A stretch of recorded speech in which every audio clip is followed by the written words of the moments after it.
bring it up. It's only fair. Can she bring you the safety pin? Go ahead. Oh, this is the moment. Ladies and gentlemen, the safety pin. Tell us your name. And save the day. Or saved your pants. Save my mom. Thank you. Okay, so I guess my question for all of y'all is, obviously, this is such an incredible cast with so many amazing character dynamics and relationships. I want to know if you guys have a particular favorite scene that you guys filmed with your favorite cast members or your fellow cast members.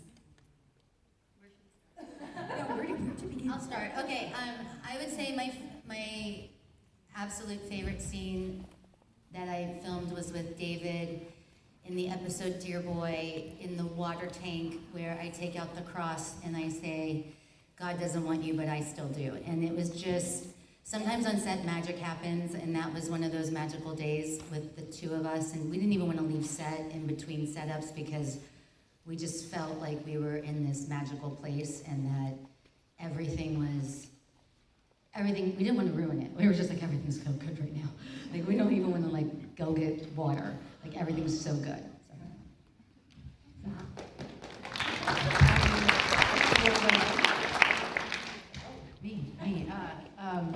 You know, getting to sing with Tony in the musical episode, highlight for me. I mean, he's an incredible human being, number one, and number two, an incredible performer and singer.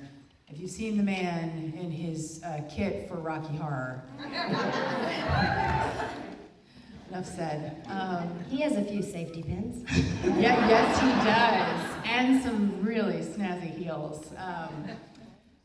But yeah, getting to do that like refrain in the musical with him was really amazing.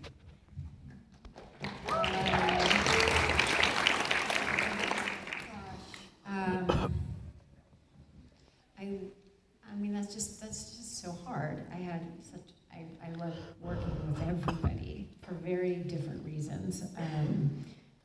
I had sort of, James was always really interesting to work with because our characters had like a weird chemistry that never really went anywhere.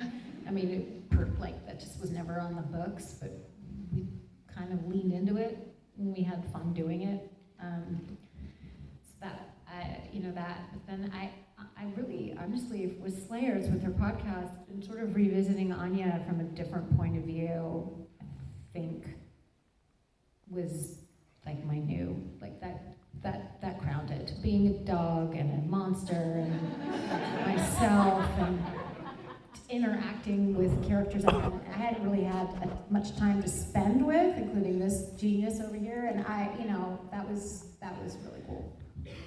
That was amazing. It was really incredible to get to work with characters that we never got to work with on set. We never got to work together either. Everybody, it was just an incredible group of actors. Everybody was so talented and so, just above and beyond bringing their A game in terms of their work. James and I had an incredible acting chemistry right from the get-go. I was cast and I was paired with the final choices for Spike, and James came in. He actually had a southern accent, and they said, we're thinking of Spike being English, and he switched on a dime and became the Spike that we all know. And we had, right from his audition, it was the scene with the Anointed One, where we were talking to the Anointed One, but instead of talking to him, we were sort of looking at each other, and we leaned our heads on our foreheads together, and sort of had a moment where it was like, oh yeah, we're talking to him. So we were looking like we might kiss, and we turned out. And when he was cast, we said, oh, we gotta put that in. Like, he has a theater background like I do, so we rehearsed all the time, especially the second season. We got the scripts a week in advance. And we were like, what happened there? Oh yeah, there was this organic acting moment. And so it ended up being really wonderful for us because it became the WB promo, where we leaned our heads in together as if we might kiss. We turned our faces out, and the announcer said, "Evil has a few new faces." And we were so excited because we're like, yes, that came out of your audition. So it was always like that with James. We just sort of, we were so well rehearsed that we surprised each other on set. We figured from the get-go, we were 200 years together. He couldn't be shy about touching anywhere. I couldn't be shy about touching anywhere. And we just really got into it and had a freedom which was great. Okay, I know that didn't sound very appropriate. Oh my gosh, I can't even remember the question. I will say though, I'm up here listening to everybody, and I think that there was something really special about all of us being cast together because we were so young and so fearless as artists. And like now, I look at like, okay, what would I do with Gloria at this age? I would probably be a lot more reserved and like nervous to make the choices I did. So I don't know, there was something magical about that time when we were shooting. Did I have a favorite Gloria moment? She had so many good moments, let's be honest.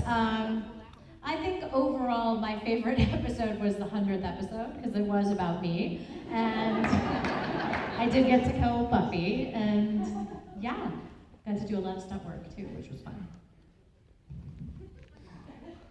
In order, Naked Day on Firefly was a great day. I look back fondly on all of the parts of myself I got to share with that cast. And I know this is not a Firefly moment, but I think that sort of counts. Other moments that stand out were jumping over a grave, you know, like a mausoleum thing with a trampoline, and you could sort of like vault over, but I didn't have my contacts in because there were yellow ones on, so I can't actually see where I'm going as I'm vaulting over a large piece of stone. And then you gotta sort of land and sort of spin around and grab Sarah by the lapels, but I got two big hands of boo. So we both remember each other fondly, probably some of us more fondly than others. But then in Angel, there were more naked times, and those had to do with like having my whole body cast so that I could have, you know, like rocks sewn into my chest, and I'm just not really good naked. So, I mean, fond moments stand out, but then again, the ones that I feel like 25 years distance really feels great between me and them. And then, you know, like sometimes, what you probably don't know is all of these people, they like to get together on weekends and redo some of their favorite moments. Because, you know, the process of letting go is just so not gonna happen.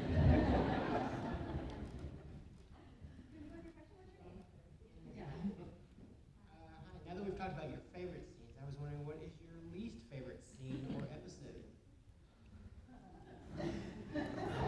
In order, I feel like I don't have a least favorite, but I remember that Julie and I were shooting when you had a raging flu, and we were shooting this stuff. Such a good memory. I don't remember shit. Yeah. Julie had like 105 fever, like you were really sick, and we were downtown. It was when we were shooting the fire hydrant, the angel sequence. And so it was, Los Angeles doesn't notoriously get cold, but it was the coldest, and at night it does, it's a desert, so, and it was the coldest night of the, like in the last 20 years from then. And we were downtown in the middle of the night shooting, and we had to do the sequence where the fire hydrant comes, and I have the burn makeup and everything, and so, and Julie, I felt so bad, you were so sick. So sick. And I, of course, made the mistake of going, I never get sick when I'm working, which, of course, then I got really sick for the next day where we had to shoot the sequence where we eat all the lawyers. So, of course, I had 105 fever for that sequence. But on this sequence, what was... I felt better that day. Yeah, she felt much better. She passed it along. But what was crazy about the sequence we were shooting is they said, okay, we're going to do the water, and they sort of showed us in the rehearsal and everything. And I don't know what happened. I think they got excited or something, and they pushed the lever. So we were shooting the very first take.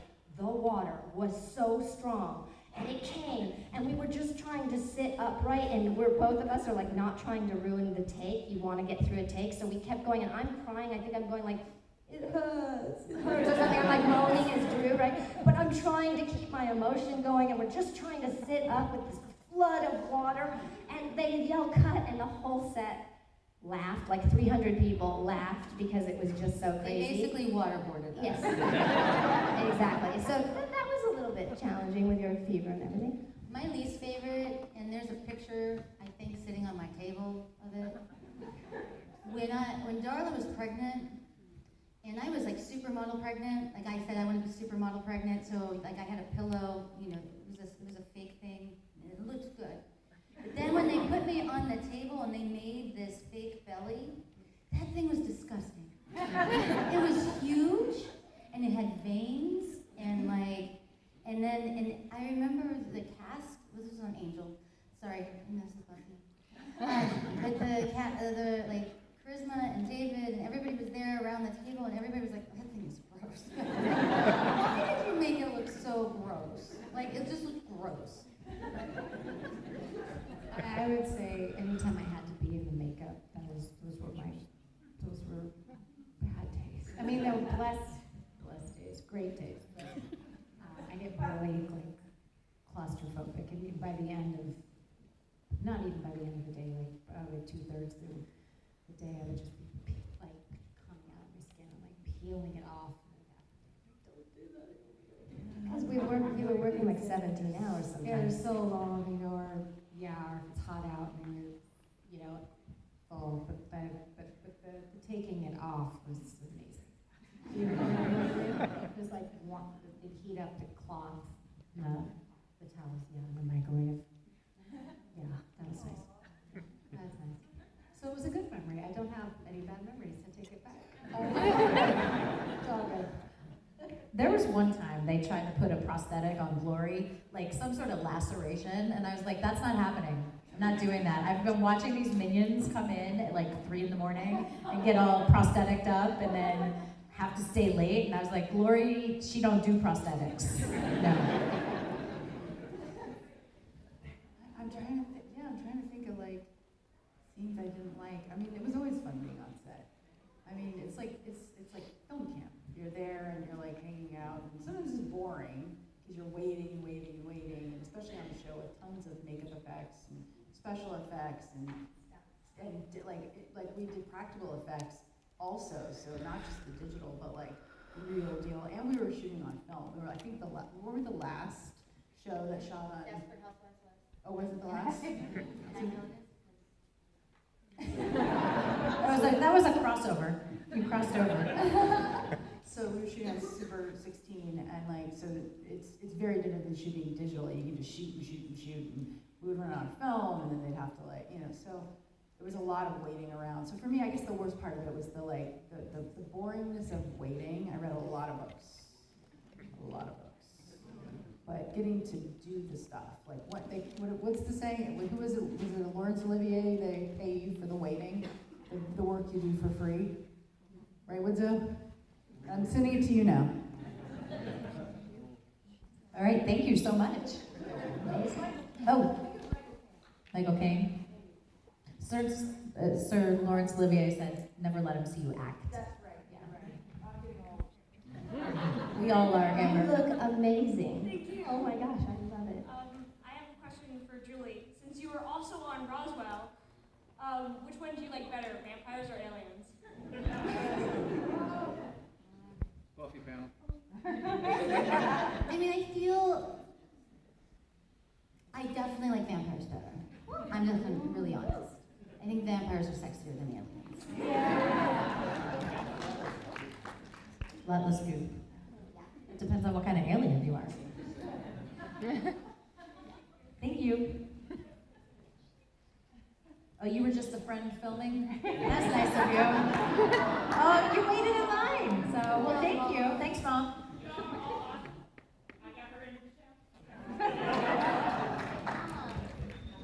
All right. Hi. I'm wondering if your Buffy characters were on an island survivor style, who do you think would last the longest? Oh, me. And why? I need Definitely me. Why do you say that? I need everybody. Who has the I mean, Drew's so unpredictable, I think people might not see it coming. Because I could body jump into people to manipulate what they did with the others, and then body jump back to myself and act all, oh, that was wrong of them. I mean, you. And then vote it off. Have great looking hair. Wait, I'm sorry, we're on the island with powers? Wait, I have a Oh, question. okay, so that's you. body jump into a vampire? It hasn't been tested yet. I don't think you can do That's one for the drama group. We're gonna workshop that this weekend. I'm just putting it out there. I think in the last scene where you see Ben getting suffocated by Giles, which is actually Glory, because Glory body jumped into Ben, that Glory body jumps into Giles. And that's where the next part of the story should start. Workshop that.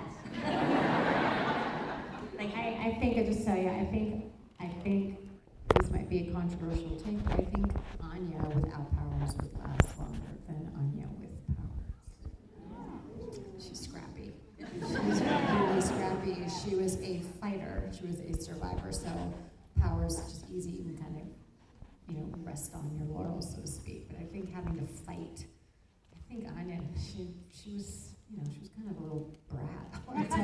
In a sweet way, but she was very much like in a, I'm gonna do what I need to do. And I think she'd make it make it really far. I don't know if she endgame, but oh, thanks.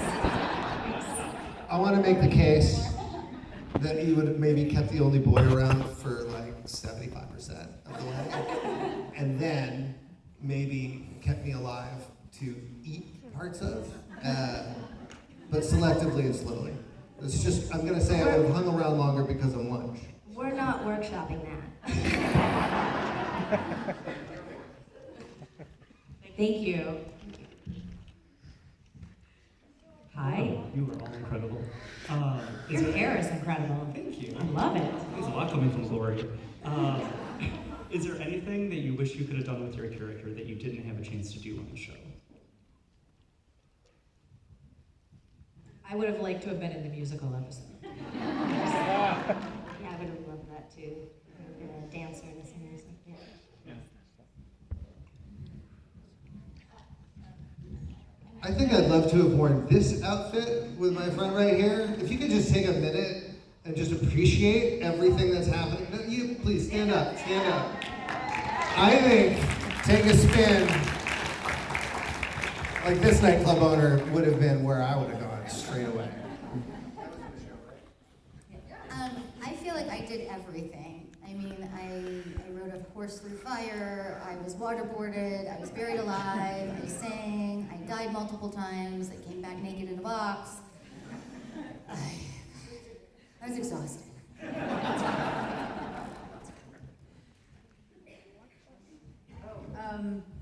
I wanted to kill something, and they finally did let me kill something. That was like a pitch for a long time. I'm like, but I just stand in the corner and do magic from afar. Can't I actually, integrate myself into the killing part of things? And finally, they let me like take I think I have like a big not sledgehammer, some big thing, and I get to brain somebody with it.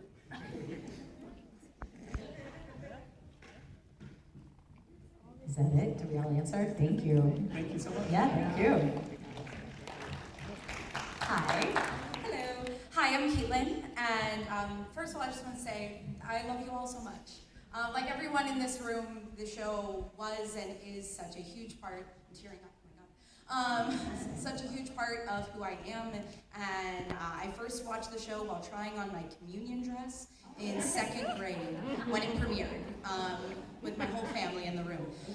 So we didn't scare you? It wasn't scary? No, not at all. We were a supernatural-based family, so. But it really, the way I phrase things, the way I look at things, very much comes from this show and this universe, and so, from everyone in the room, thank you so much for everything.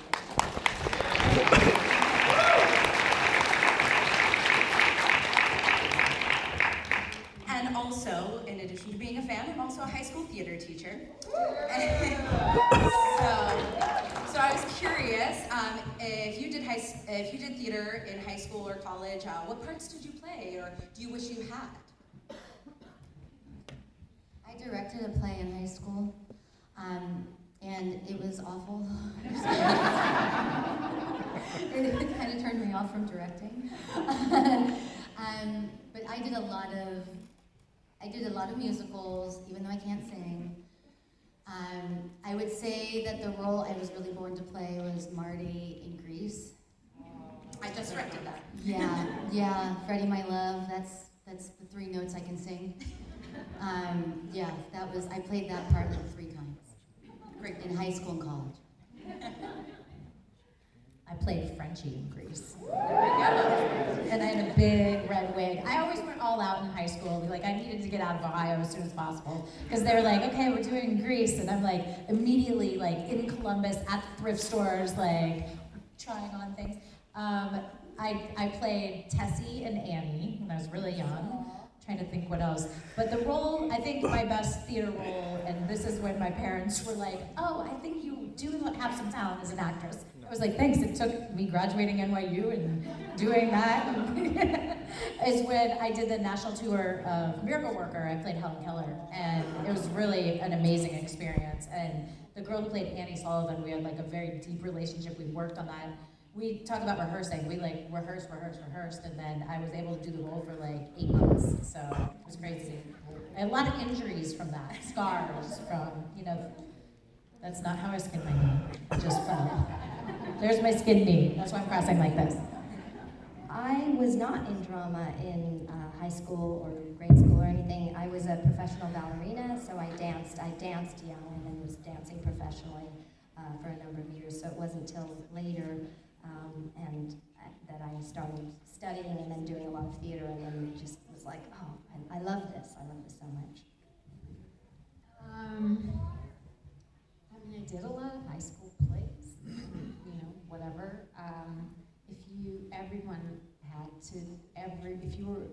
Everyone was in chorus. There was no option to not be in chorus. So if you had to be a part of the chosen musical for the year or whatever. And sometimes that was great, and sometimes it was not.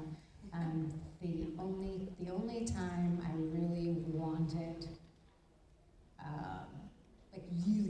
was like, yeah, I'm so happy I'm forced to be in chorus right now. I wanted to be Eponine in Les Mis, and I didn't get it. I was second choice. Not that I was the girl, Kimball. I remember her name to this day. She was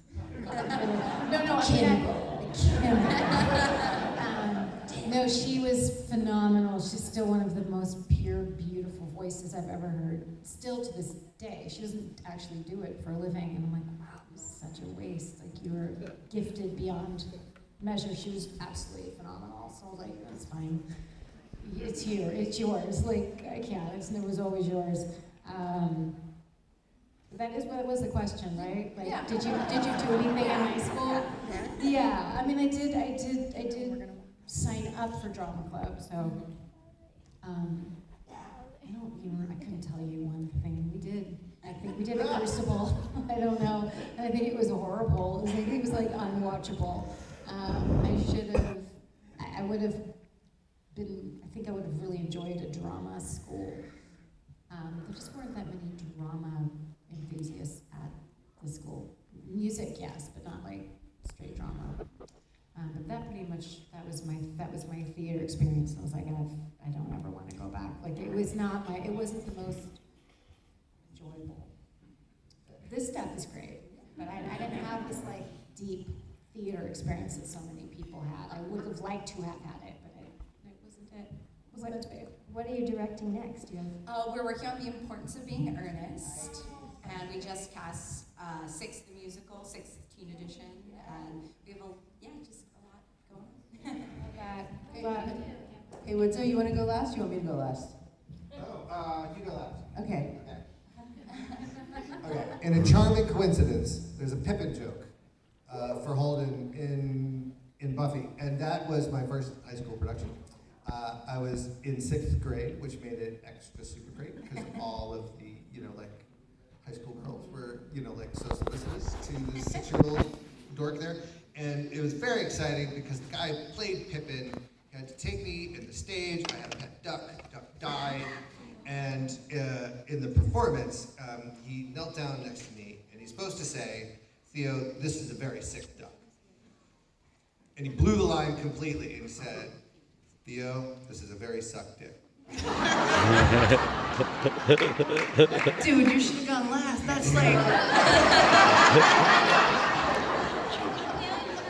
It's Stu Pippin and Amber Benson, everybody! This guy's trouble.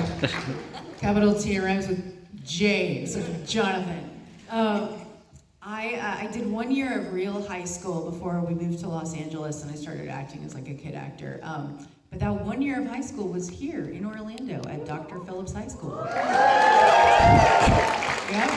I was a servant in Taming of the Shrew. I said hello within, really well.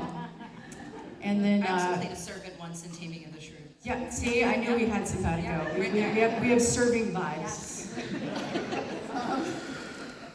And then we did The Wiz, and I was a messenger. Was very good at that also. Serving vibes. And then we did 2 versions of Still Magnolias. They did the main high school version, and then they did the 9th grade center version. And I was Annelle, the Daryl Hannah character. And we could not remember our lines, and so it was a very extended and hard to follow version of Still Magnolias. Oh, there's a hole in her head here with I'm doing my little hairstyle thing, and then it would be like, oh no, she's got diabetes and she's dying. No, we're still in doing the hair section of Still Magnolias, not the dead part. So yeah, so that was my high school experience. Thanks, Karen Rogerio, right? Yep. What was the misplaced line again? Oh yeah. Sorry. Theo, this is a very sick duck, which I think is a line that occurs in a lot of theater. What was the wrong line? And the guy said, Theo, this is a very suck dick. Okay. We can go over that again privately if anybody wants to repeat on the suck. Well, I know you're going to be signing the rest of your photos this week. Great. Hi. Brush it off. You're good. Well, I'm very happy to be here and thank you all. I was wondering, because Buffy fashion in general is so iconic, if any of you guys had any favorite outfits that you wore on the set? See, we lived it. We lived that fashion. So it was not iconic to us. It was fashion, girl. It was fashion. I would say all the period costumes that I got to wear, the corsets. I had a real 18th century whalebone corset, and I wanted the costumer to tie it and see how small she could actually make my waist. So there was one day where I kept telling her, tighter, and I got out of the trailer and I had to walk to set. And I had to stop every 10 steps because I really couldn't breathe. And the poor PA who was walking next to me, he was like, do you think you should loosen the corset? I was like, no, we are not loosening the corset. That is not an option. I'll move faster. But for me, all the period costumes were just so much fun.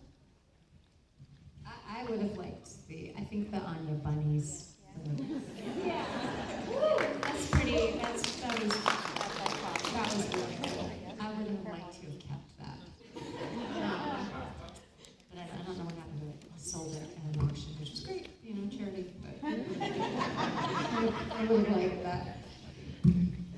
Drusilla had just beautiful wardrobe, and Cynthia Bergstrom, she some of the stuff like the sort of black and purple one was, she designed it, so I saw the sketches before it was, came to fruition, and it was just, all of them were really beautiful. The vampire characters wore the same wardrobe many times, whereas Sarah never wore the same wardrobe. I always say it's like the TARDIS, it was bigger, her closet was bigger on the inside, because it was a thing that unless it was for continuity, Sarah didn't wear, Buffy was never seen and continuity meaning if a scene happened the same day. So later in that day, she'd be wearing the same outfit, but otherwise she never wore the same outfit twice, which other shows do. They'll be like, oh, well, this is her cardigan and this is her stuff. But the vampires, we were sort of, I was in that red and black, bustier, I think, for 20 episodes or something. But we had many copies of them. We also had copies copies for the studded doubles and everything as well. But it was all so beautiful. But lots of the period wardrobe was just incredibly gorgeous.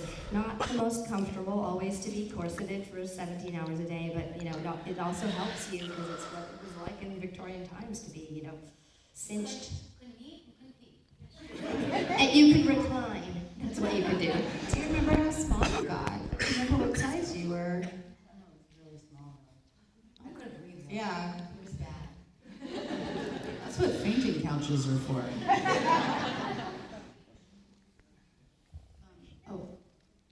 I loved the like sort of Indian-inspired outfit in Restless with the chief guy and out there. That was really cool. And then the musical episode, like that outfit. Although that thing would show up in how long were we in that episode? For like 3 months afterwards, they'd be like pickups. So you'd go into your trailer and they'd be hanging. And like, oh, I guess we're doing pickups for the musical. 3 months later. But yeah. I think I would describe my experience in wardrobe as a tragic parade of lab coats. And my relationship with lab coats did not begin there, and it did not end there, and it was the greatest disappointment of my career to be constantly be handed a lab coat. So when it did happen that it was a shapeless suit in Buffy, that was kind of a bit of variety. That was exciting, but in Firefly they gave me a gun. So I think it all really turns around. But the lab coats really recover from that, clearly. A lot of fun stuff would happen at the wardrobe because often the wardrobe department would get scripts before we would get scripts, so you would kind of go in and see if you could peek at stuff ahead of time and see what was coming up. And I remember on an episode of Angel, Sam Anderson, who played Holland Manners, we had done a lot of theater together, but we hadn't been on the show together. So we were really excited when we got the news that we were going to be on a show together. And we were actually at wardrobe on the Paramount lot, and he was in right before me. And so I got the script while he was going in, and I started paging through, and it was the reunion episode. And as I'm paging, I'm like, oh, this is great, this is great, this is great. And all of a sudden I said, oh no, Sam. And he's like, what? He comes out and he's like, is it good? Do we get really good stuff to get together? And I said, well, you want the good news or the bad news? And he's like, well, what's the good news? I'm like, the good news is it's really a cool episode. He's like, what's the bad news? Well, we eat you. And he's like, what? And I go, I think we're only going to have this one episode together. Then we looked at it, and we start paging, and I'm like, but it is a supernatural show. You can come back. And that's how we found out in wardrobe. We were like, yay! Thank you very much. Thank you.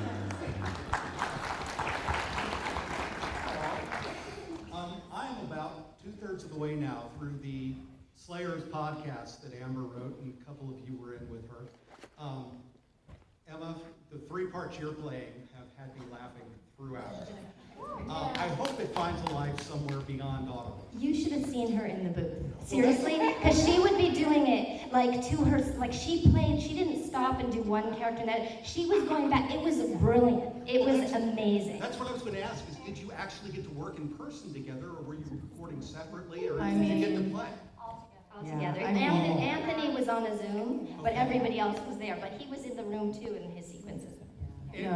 It sounded like you were It was the having funnest time, honestly. These two were so fun, like ridiculous. Like I didn't get to work with Juliet at all, and to be able to like do those scenes with her and like I sweated. That like is how like hot it got. Not because of the heat, but because of her. She's so incredible, and like when she looks at you and says she wants to do naughty things to you, your whole body just like melts. It's available on Audible, folks. And then when she goes dark, and then you get her and James together, it's just mind blowing. so palpable. It's so great. Yeah, and then this one, the 10-year-old in my life came to watch one of the days, and it was the Pup-Yanka, Anya sequence, and she looked at me and she's like, I want to do that. That's the best thing I've ever seen. Like, she was so blown away. She was like, that is the coolest. Like, it was so funny about that, and I'm still so fun. Like, they were filming, like, behind the scenes stuff all that day. Okay. And they had stopped, they had taken a break, or I don't know, I feel like they came back later in the day or something, but that particular sequence, I don't remember how many times we did it, but there was one version of it that was so extra, and I was so, out of my mind. I was like, I like disassociated. I was like, I have no idea what's happening right now, but I can tell that my body is on fire because I was sweating so bad. I was just profusely sweating because I was doing a lot. I was giving a lot, but also physically in the scene, they're doing a lot. So I was doing it all, and I have the mic, headphones, and I was moving around, and I got completely tangled up. That was hysterical. In the cords, and I was like, I can't, and I was like, I can't, I'm like getting kind of pulled back, and I'm like, I had to finish it. And I was like, please just don't pull away, because I really wanted that take to, I felt like that's, whatever, and I did manage to get through, I think, or did we finally break? I can't remember. You got through it. Did I get through it? Yeah. And we were all laughed. I mean, it was hilarious. We all had a really good laugh at it, and I just was like catching my breath, like untangled, like on the floor for a minute. And they're like, they weren't filming, and I'm like, oh my god, that's so, because I was like, I need to watch that. I need to see how ridiculous I just looked, but we didn't get it on camera, unfortunately. But that was. So. I'll have to go back and look for the. And then she was just next to me the whole time, and she was just. But Juliet never breaks. She Never breaks. And it's ever. like gnarly. She's so dialed in, and I'm like, you're genius. Yeah. Like, yeah. No, she's always 100% in the character. Never breaks. And the rest In of between it break. I'm In not like between she breaks. I'm not like crazy. But barely. But then you'd ask questions still kind of Biting like people. Yeah. But in the scene, she's so committed that she doesn't she is the character while we're doing the scene, which is incredible. But this is such a good girl. I've been very lucky. I've gotten to direct almost everybody up on the stage except for this one and Al and Clare. And I got to get you guys. We were hoping to do a season 2, so we'd be dragging the rest of you guys into this. But I got to direct this guy in a movie called Drones. Yes. If you haven't seen it yet, Everybody has to go watch Amber's Drones. Absolutely. Yeah. Winslow stars in it. He's incredible. He is he channels young Bill Murray throughout the whole movie. He's so good in it, and it was on Showtime, so you can find it out in the world. But he's incredible in it. But we just what a good group of humans, and so talented, all of us. We're just I don't know how they put us all to, but there's not a weak link.